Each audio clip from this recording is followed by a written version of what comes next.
ప్రభు నందు ప్రియులారా, ప్రభు నామమున మీకు వందనములు. ఈరోజు దేవుని యొక్క వాక్య ధ్యానము కీర్తనలు 27వ కీర్తన 1వ వచనము. యెహోవా నాకు వెలుగును రక్షణయునై ఉన్నాడు. దేవుడు ఈ మాటలు దీవించి ఆశీర్వదించునుగాక. గమనించండి ప్రియులారా, నేటి దినాలలో ప్రతివాడు ప్రతిరోజు ఏదో ఒక విధమైన భయముతోనూ ఆందోళనతోనూ నిండి ఉన్నారు. అవి వ్యాధులు, అనారోగ్య పరిస్థితి, ఆర్థిక అస్థిరత, భవిష్యత్తును గురించిన భయముతో కూడినవి కావచ్చు. వాటి ద్వారా అనేకులు కృంగిపోవచ్చు ఉన్నారు. ఎంత చదివినా ఉద్యోగము దొరకని పరిస్థితి, వ్యాపారములలో కలుగు ఆకస్మిక దుస్థితి, వ్యవసాయము రంగంలో ప్రోత్సాహము దొరకని పరిస్థితి అనేకులను నిరుత్సాహపరుచుతూ ఉన్నది. అనేకులను భయభీతులతో నింపుతూ ఉన్నవి. ఉదాహరణకు, ఏదేను వనములో ఆజ్ఞ అతిక్రమము వలన తెచ్చుకున్న భయము నేటికి ప్రతి మానవుణ్ణి బాధిస్తూ ఉన్నది.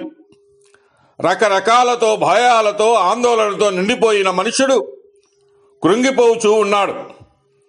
నేడు అనేకులు ఈ కృంగుదలకు చోటిచ్చి మానసిక రోగులు అవుతూ ఉన్నారు. ఏమీ చేయలేని పరిస్థితులలో చనిపోవాలని తలంపులతో నిండిపోతూ ఉన్నారు.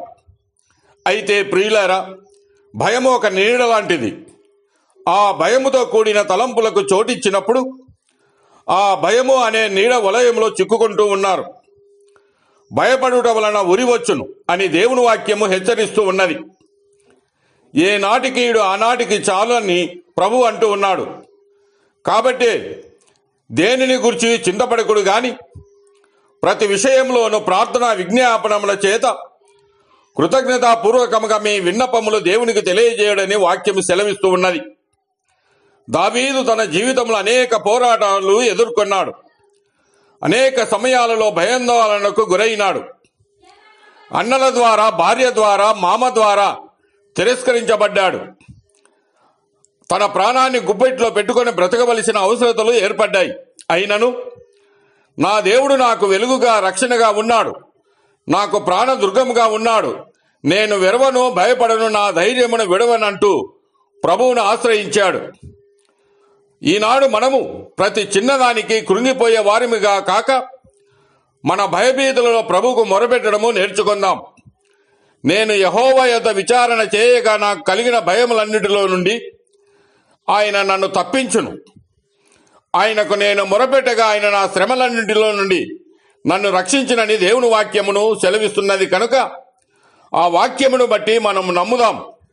కనుక దేవుని యందు నిరీక్షణ ఉంచి ప్రతి భయమును విడిచిపెట్టి ప్రభువుకు సాక్షులుగా జీవిద్దాం.